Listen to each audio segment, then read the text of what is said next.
বন্ধুরা, আজকে ফুল তুলতে গিয়ে পড়ে যায় আমি এক মহা বিপদে। আমি যখন ফুল তুলছিলাম তখনই দেখতে পাই আমার পাশে একটি মাছ নড়াচড়া করছে। তখনই আমার মাথায় বুদ্ধি গেলে যেমনি হোক মাছটাকে ধরে আজকে আমাকে বাড়ি নিয়ে যেতে হবে। তাই মাছটা ধরার জন্য ধীরে ধীরে আমি সামনের দিকে এগিয়ে আসছিলাম, কিন্তু মনে মনে একটা ভয় পাচ্ছিলাম, মাছটাকে আমি ধরতে পারবো, কারণ আগে কখনো আমি মাছ ধরি নাই।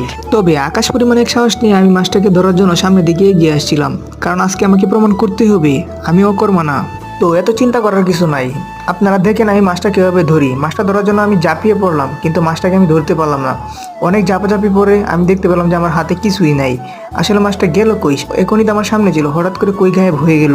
একটু পরে দেখলাম হঠাৎ করে আমার সামনে আবার বেশি উঠলো। আমিও টাস করে কাঁচা দিয়ে মাছটাকে আটকিয়ে ফেললাম। এখন কথা হলো যে কাঁচা দিয়ে তো আটকালাম, মাছটাকে কীভাবে ধরবো? মাছটার ভিতরে অনেক নড়াচড়া করছিল, আমি কোনোভাবেই ধরতে পারছিলাম না। তখন আমি কাঁচা দিয়ে অনেকবার ট্রাই করলাম যে কাঁচার ভিতর থেকে মাছটা বের করার, কিন্তু আমি কোনো কিছুতেই পারছিলাম না। মাছ যখন আমাকে নিয়ে চলে যাবে এরকম অবস্থা, আমার থেকে